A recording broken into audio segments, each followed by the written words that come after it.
पश्चिम बंगाल विधानसभा चुनाव के मद्देनजर सियासी हलचल तेज है। मुख्यमंत्री ममता बनर्जी, विपक्ष के नेता शुवेंदु अधिकारी, बीजेपी उम्मीदवार अग्निमित्रा पॉल और विभिन्न नेताओं ने अपनी अपनी रणनीतियों के तहत चुनाव प्रचार तेज कर दिया है।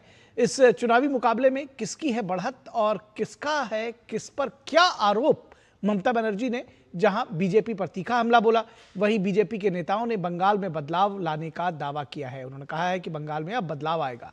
इसके साथ ही असम और राजस्थान के मुख्यमंत्री भी पश्चिम बंगाल में चुनाव प्रचार कर रहे हैं।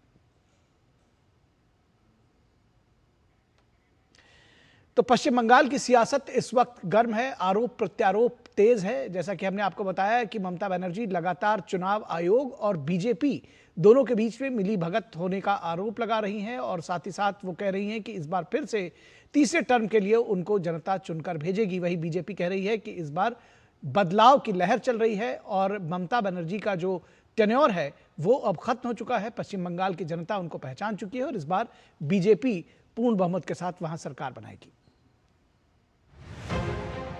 पश्चिम बंगाल विधानसभा चुनाव 2026 के मद्देनजर सियासी गतिविधियां तेज हो गई हैं। इसी क्रम में मुख्यमंत्री ममता बनर्जी ने कूच बिहार जिले के माथा भांगा विधानसभा क्षेत्र के घोजा डांगा में चुनावी जनसभा को संबोधित किया। सभा को संबोधित करते हुए मुख्यमंत्री ने भारतीय जनता पार्टी पर तीखा हमला बोला। 7 दिन 8 दिन पोलिंग एजेंट नहीं है, एजेंसियों के जरिए डराया जा रहा है। ये लोग पार्टी ऑफिस में भी जांच कर सकते हैं। ये लोग आखिरी कोशिश कर रहे हैं। इन सब की कोई वैल्यू नहीं है। चुनाव आया है इसलिए ऐसा कर रहे हैं। चुनाव के समय ईडी सीबीआई का इस्तेमाल करते हैं।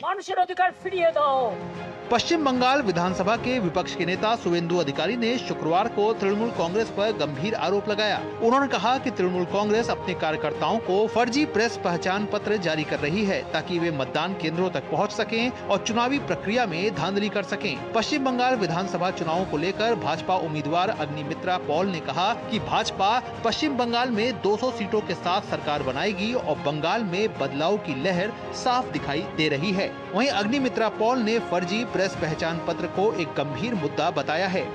टीएमसी और ममता बनर्जी चोरी कैसे किया जाता है, तरह तरह के उपाय, आज फेक जॉब कार्ड, आज फेक वोटर कार्ड, आज फेक प्रेस कार्ड, फेक करके इलेक्शन कैसे जीता जाए। 15 साल लोगों के लिए खटते लेकिन अब किए नहीं, उसीलिए आज आपको बमबाजी करना पड़ रहा है। फेक वोटर कार्ड, आधार कार्ड, ये सब बनाना पड़ रहा है। पश्चिम बंगाल के उत्तर दिनाजपुर में असम के मुख्यमंत्री हिमंत बिस्वा शर्मा ने हेमताबाद में रोड शो किया। असम के मुख्यमंत्री हिमंत बिस्वा शर्मा ने दावा किया कि बंगाल परिवर्तन के लिए तैयार है। पश्चिम बंगाल परिवर्तन के लिए तैयार है। पश्चिम बंगाल में इस बार परिवर्तन होना 100% कंफर्म है। पश्चिम बंगाल के सिलीगुड़ी में राजस्थान के मुख्यमंत्री भजन लाल शर्मा ने सिलीगुड़ी विधानसभा क्षेत्र से भाजपा उम्मीदवार शंकर घोष के समर्थन में रोड शो किया। भजन लाल शर्मा ने कहा कि बंगाल की जनता ने मन बना लिया है कि ममता की भ्रष्टाचारी सरकार को हटाना है। बंगाल की जनता ने मन बना लिया है इस भ्रष्टाचारी और तुष्टीकरण वाली और कटमनी वाली सरकार को हटाने का। जिस तरह से बंगाल के अंदर आम जन के साथ जिस तरह का हो रहा है, उनका मन है कि देश के यशस्वी प्रधानमंत्री नरेंद्र मोदी जी के नेतृत्व में हमारे प्रदेश का और देश का विकास हो सकता है। मैं कह सकता हूं कि भारतीय जनता पार्टी बंगाल के अंदर बहुत बड़े बहुमत के साथ आने वाली है। महाराष्ट्र के मुख्यमंत्री देवेंद्र फडणवीस ने कहा कि बंगाल के लोग इस बार अपनी दिल की बात सुनेंगे और दिल कहता है कि बदलाव होना चाहिए। बंगाल के लोग इस बार केवल अपने दिल की बात सुनेंगे। बंगाल के लोगों का दिल कहता है कि बंगाल में परिवर्तन होना चाहिए, इसलिए बंगाल में परिवर्तन होगा। बीजेपी की सरकार आएगी। रासबिहारी विधानसभा क्षेत्र में भारतीय जनता पार्टी के उम्मीदवार स्वपान दासगुप्ता ने अपनी चुनावी प्रचार रणनीति को एक नई दिशा देते हुए घर घर जाकर जनसंपर्क अभियान शुरू किया। स्वपान दासगुप्ता ने क्षेत्र के विभिन्न मोहल्लों में घूमकर मतदाताओं से सीधे संवाद किया और अपनी पार्टी के पक्ष में समर्थन की अपील की। पश्चिम बंगाल विधानसभा चुनावों में भाजपा, तृणमूल कांग्रेस और अन्य दलों के बीच तीखा मुकाबला देखा जा रहा है। विपक्ष के नेता शुवेंदु अधिकारी ने तृणमूल कांग्रेस पर गंभीर आरोप लगाए, जबकि भाजपा के उम्मीदवार अग्निमित्रा पॉल ने बंगाल में बदलाव का दावा किया। अब देखना ये होगा कि बंगाल के मतदाता किस पार्टी को अपना समर्थन देते हैं और इस चुनावी मुकाबले में किसकी होगी जीत। सौरभ दत्ता की रिपोर्ट, डीडी न्यूज, पश्चिम बंगाल। और रासबिहारी विधानसभा सीट से तृणमूल कांग्रेस के उम्मीदवार देवाशीष कुमार के खिलाफ आयकर विभाग ने छापेमारी की कार्रवाई की है। यह छापेमारी उनके घर के साथ साथ उनके चुनावी कार्यालय पर भी की गई है। छापेमारी दक्षिण कोलकाता स्थित उनके निवास और चुनावी कार्यालय पर अवैध भूमि हड़पने के मामले से संबंधित है। पिछले महीने प्रवर्तन निदेशालय यानी ईडी द्वारा भेजे गए समन पर कुमार ने कोलकाता के सॉल्ट लेक स्थित ईडी कार्यालय में पूछताछ के लिए वो पेश हुए थे, जहां उन्हें अवैध भूमि हड़पने के मामले में उनसे लंबी पूछताछ की गई थी। इसके बाद इस महीने अप्रैल में ईडी ने उन्हें 3 बार और समन जारी किया, लेकिन उन्होंने आगे की पूछताछ से मना कर दिया।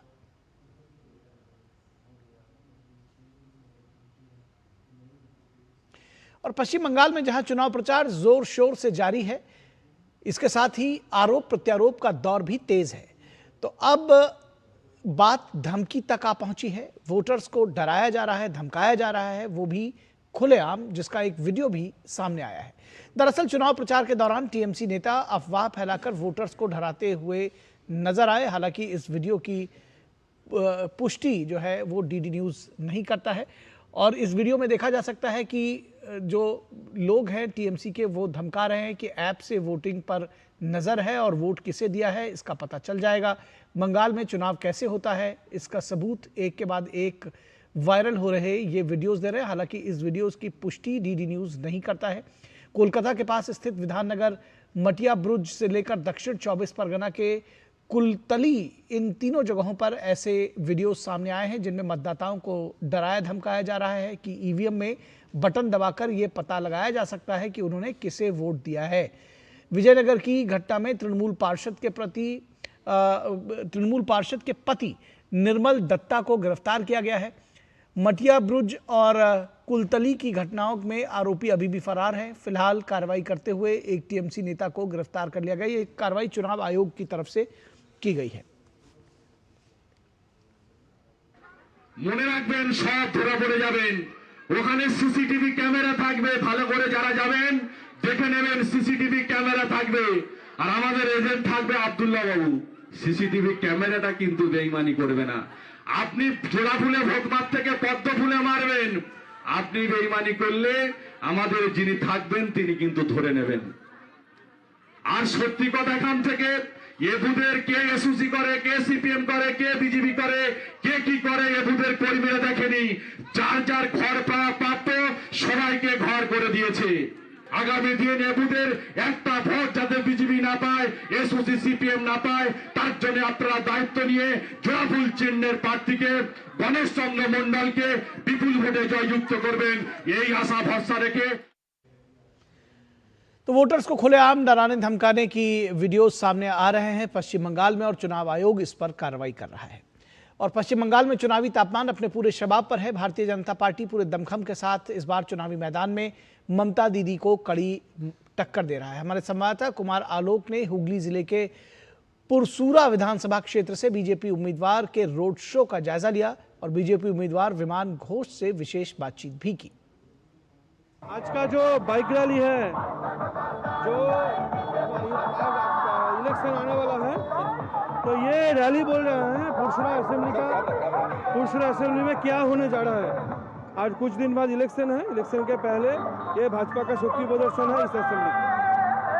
आपको क्या लगता है कि इस बार दीदी का जादू जो खत्म हो जाएगा? दीदी का तो इधर लहर पहले से खत्म हो गया।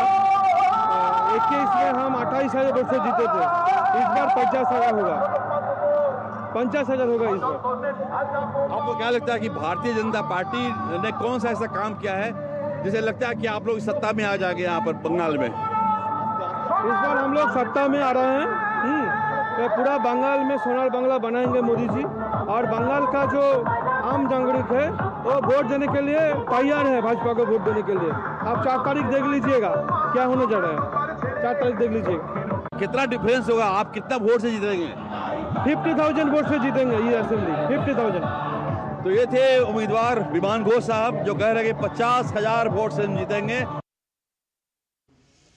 और पश्चिम बंगाल की पनिहाटी सीट पर कौन मारेगा बाजी? क्या पनिहाटी सीट मां के आंखों के आंसू पोंछ पाएगी?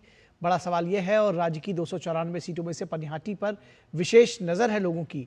यहां कौन सा फूल खिलेगा, इस पर सबकी निगाहें टिकी हुई हैं। बीटी रोड के किनारे गंगा तट पर बसे इस इलाके में बीजेपी के उम्मीदवार हैं आरजी कर कांड में मारी गई डॉक्टर की मां रत्ना देवनाथ। अगस्त 2024 की इस घटना के लिए पूरे देश में इंसाफ की मांग उठी थी। क्या अब उसका असर वोटिंग में दिखेगा, ये एक बड़ा सवाल है। तो इस विशेष रिपोर्ट को आप देखिए और हमें इजाजत दीजिए। इसके बाद हम आपको और अन्य नई खबरों से रूबरू कराएंगे इस विशेष बुलेटिन के बाद। नमस्कार। राज्य की 293 सीटें एक तरफ और पनिहाटी दूसरी तरफ। 2026 के विधानसभा चुनाव में सीट के नतीजों पर सभी की नजर है।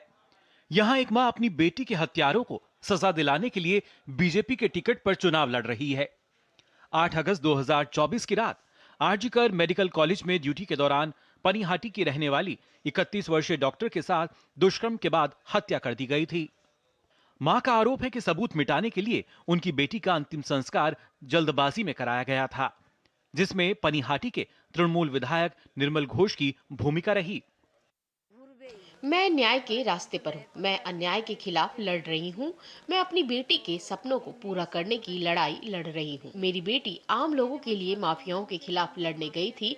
उसी लड़ाई को लड़ते हुए उसे अपनी जान गंवानी पड़ी। जब तक मुझे न्याय नहीं मिलता, मैं यह लड़ाई जारी रखूंगी। बीजेपी उम्मीदवार बनने के बाद रत्ना देवी ने तृणमूल पर प्रचार के दौरान उत्पीड़न का आरोप लगाया है। इससे पनिहाटी की महिला मतदाता भी नाराज नजर आ रही हैं। हम उनको सपोर्ट करना चाहते हैं और कुछ नहीं, इतना ही कहना चाहिए। जो वो अपना जो बोल रहे हैं उसके लिए अपना जगह पर सही है, दर्द समझ सकते हैं, इसलिए थे क्योंकि हर एक माँ चाहती है कि उनके बेटी, उनके बच्चे जो जहाँ कहीं भी रहे वो सुरक्षित अच्छा रहे। ठीक से मैंने पढ़ाई के लिए वो बाहर जा रही है, बाहर रह सकते हो। तो हमारा भी बेटी है तो हम भी चाहेंगे जहाँ हमारा भी बेटी जहाँ पर भी पढ़े लिखे तो सुरक्षित रहे। पनिहाटी की लड़ाई सिर्फ आरजी कर कांड तक सीमित नहीं है।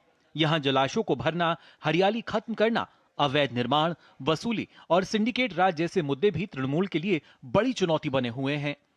चाहे नेता कितना भी बड़ा हो, तृणमूल में रहते हुए हरियाली नष्ट नहीं की जा सकती, मैदान कब्जा नहीं किया जा सकता, तालाब नहीं भरे जा सकते।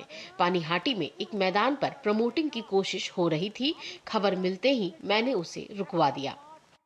विपक्ष का कहना है कि चुनाव के दबाव में मुख्यमंत्री अब ऐसे बयान दे रही हैं। पनिहाटी के चुनावी गणित के अनुसार अगर देखें तो यहां पर कुल मतदाताओं की संख्या 2,31,656 है। पिछली लोकसभा चुनाव में तृणमूल कांग्रेस की बढ़त 12,405 वोट की ही रही थी। इसके अलावा एसआईआर के बाद 42,504 नाम भी हट चुके हैं। लड़ाई सिर्फ पॉलिटिकल पार्टीज के बीच नहीं है, इस बार लड़ाई एक माँ के हक के लिए है। वो माँ जो अपनी डॉक्टर बेटी को खो चुकी है। लड़ाई काफी रोचक बन चुकी है। माँओं ने ये ठान लिया है कि एक माँ की लड़ाई के साथ वो आखिर तक लड़ेगी। कैमरा पर्सन प्रियंका के साथ सौरभ दत्ता का रिपोर्ट, डीडी न्यूज़, पानीहाटी।